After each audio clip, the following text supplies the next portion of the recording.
अरे भाई छोट भरते ही है लेकिन बहुत तेज हो सब दबले रहेला है और की के।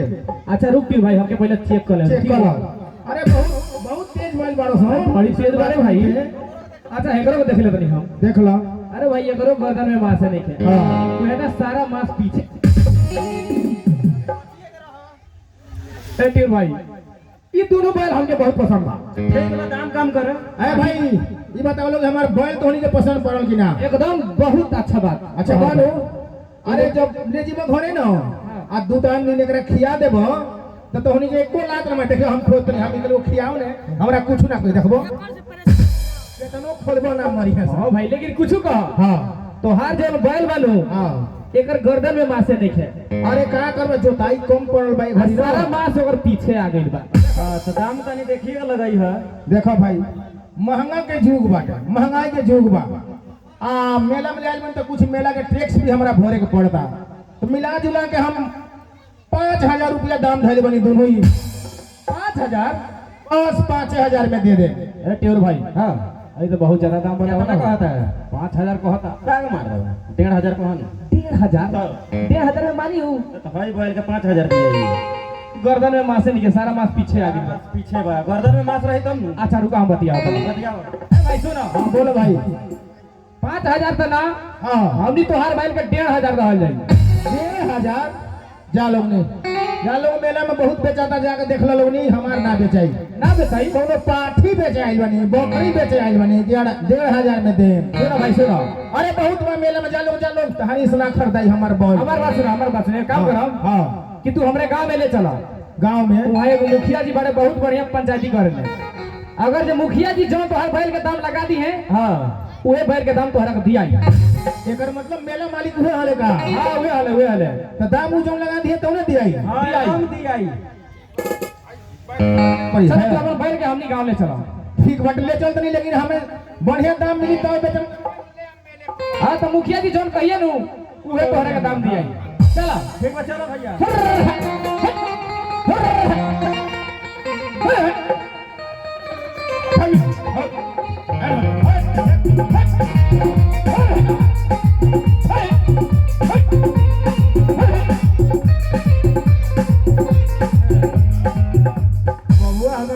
सोनपुर अभी ने बैल लेके नहीं लोग का समाचार बता नहीं समाचार वो लोग इंतजार में बनी कब देखा तो नहीं कहावत।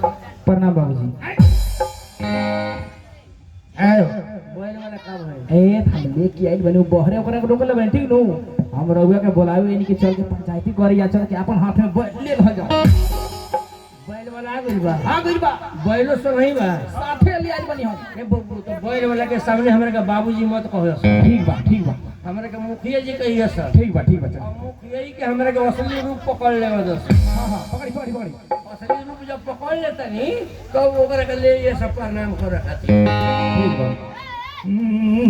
जल्ला आ बैल तेज बड़ा सो तेज सारा मांस पीछे आ गया लोगन के बहुत तेज बड़ी लात में चलाओ तरह से। हां सही बा। हां अच्छा जा सब बोला ये तो हम बोला के नहीं बाबूजी। अरे बोलो भाई चलो मुखिया जी बने तनी प्रणाम पाती कल हो। अच्छा मुखिया जी बड़ा हमनी के तनी बैठो।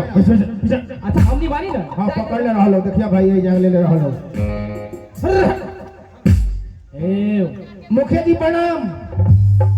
छाती के बाती मसा दे। आई दादा ई कौन मुखिया हल नहीं तो देखतनी दूसरे रूप में काहे मुखिया जी प्रणाम कइनी हो।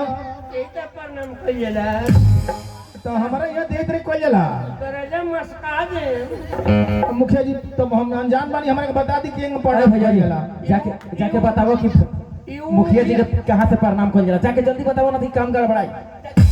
यू मुखिया ने हम जगह के पर सब छाती के बात में कट्टा घरा है ना सुनो। हां बोलो भाई ये मुखिया जी के नो हां पीछे से प्रणाम कर जला। हां अच्छा ऐसन बात बा खुश हो जाइए।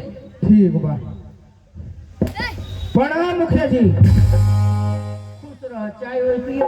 हां चाय चुई तो बाद में होत रही बात ही बाकी हम रउए जौन ठेकेदारी चलता मेला नु ओही पर बैल बेचे के लिए आइल है। अरे बैल तो बिकाते रही किनाते रही। हां गर्मी के मौसम में ठंडा पियो ठंडा उंडा बाद में चली, पहले जौन काम खातिर आइल बानी उने हो जाओ मुखिया जी। ठंडा के संगे 2-3 गो अंडो बा। अंडा ई गर्मी में नहीं खाते नहीं जन तो लमका पी ना लेमके भी ना पीने ना। अच्छा बोली बात का बा। बात ही बाकी देखी बैल बेचे के लिए आइल बनी मेला पर। अच्छा आ उनकर ग्राहक दूगो लागल वालो हां समझनी। हां हम 5000 रुपया दाम धइले बानी, जनते महंगाई के जुग बा। आ उ लोग 1500 से शुरू कैले बालो, बताई उतना दाम में हम कैसे अपन बैल दे दे। अब रहुए हाथ में बा, सोच समझ के, बड़ा गरीब आदमी बानी, सोच समझ के दाम लगा दी, जौन कह दे तौन में हम बेच दे। बैल बढ़िया बड़ा से देख ली मुखिया जी। जा भाई बैल मालिक तू बड़ा काम के जे हमार बड़ती भैया बाड़े ने रे केने बड़े हां मालिक यो बनी। कितने दाम तू कहत रह? उ लगौले बड़े 5000, अच्छा हम 1500 लगौले बनी। माने दोनों जने वाजिबे दाम लगौले बड़े। लेकिन हमरा का बोल तो नहीं देख ले लोग, तो देख के नहीं दाम लगाए। देख ली मुखिया जी देख ली। हां देख ली अच्छे को कैली। माने बोल माने एक रोवा का नहीं खस। हां कलर चेंज वाला, लेकिन बड़ा जुझार बड़ा से जोते में जननी। हाय बैगनी हो गइल बा, हाय करिया काला बा सोकन बोलेला हूं। करिया बसला वन हरिया रहते वो भेटइबे न करी चूरा दी। बैल में करिए ना होला मुखिया जी, सोकन कहल जाला। हाय बोल तार हीरा तक बीमारी बस झूमे के का हो ना ई सवेरे से बढ़िया से छाटी नहीं खइले नु लेती। अच्छा। ओई से तनी दुबराई लोगता न, एक बेरा खाली तो साफ बुझाला जे थी हो। बैल परवे बुझे त हाथ मुखिया जी ई त लाख तू दिया समा। अब गलत जगह हाथ दे अपनी तो ना। इतनी के बोलत जगह बुझे ना। आ अच्छा होई बोल देखी कैसन बात देख ली। अच्छा ए हो हो हो बोल बड़ा ठीक बोल आई तेज बुझाता। हां वैसनु बाएं बहला। देखनी मुखिया जी बैल में हमार कमी नहीं खे। आगे से तो देख ले जी, अब इन्हें के मुड़ी उठा के देख ली। अभी सिंगो निकाल, अभी दोहान बार से दोहान, अभी सिंगो नहीं के बढ़िया से जामल देखता नहीं नु। छोटे छोटे 10 सिंह बा वैसन जगह ही लगा होता रसो। तो मुखिया जी मुझे तो कोरोना का वैक्सीन दे रहल बा। बैल कैसा लागल? बोल बढ़िया बड़ा तो बढ़िया से दाम काम लगा दी, बढ़िया से देख ली, बाद में मत शिकायत करे एक कि सिंह हरी जादू ले आई रहले आप ठोक के चल गई। हां हां ये तेरा बोल बड़ा बढ़िया बुझाता है। हे मुखिया जी तनी अलग रही, जानते हो नी दोहान बारह सन अभी नहीं सीखो बारस तनी। बउआ हां तार बोल तो हमरा के घावाई को दो हले तनी अलग से तनी टोछू करी। भाई के कैसन बा देखनी यो तेजे बा। आ दाम कितने लगोले बड़ा? 5000। आ तोनी कितने को दो रही ना? तार 5000 हां ना लोग 1500। हां बैल के दाम लगल 3, अब पगा हाथ में से छीन। मुखिया जी 3000 में हम बैल ना बेचे। 3000 लेग हमार बैल नहीं थे, 3000 में हम ना बेचे। तोर बैल कहां मरले तोरा बा जानकारी। तो वो हमरे में गलती बा। हमरा में जे करेजा तूर दम बैल है मुखिया जी देखिए जबरदस्ती होता, राउंड मेला मालिक है तो ये नहीं कि मत जबरदस्ती। अरे हमार बैल लेके भाग गेले से चोर। ना मरो। अरे मुखिया जी ऐसा मत करी मुखिया, देखिए बड़ा गरीब आदमी बानी रहुआ। सब लोला पूछ दम बुई। मुखिया जी हम जाम घरे तो हमारे बिहार में बहुत बोली है। तोर बैल साले कहां मरले बड़ हमरा अल्ट्रासाउंड करावे में कौन दिक्कत होगी? हमार बैल मंगवाई जो नहीं। बैल का भी नाम है तो धके करेजा में से खा दे। देखिए मुखिया जी जाती हो रहल बा।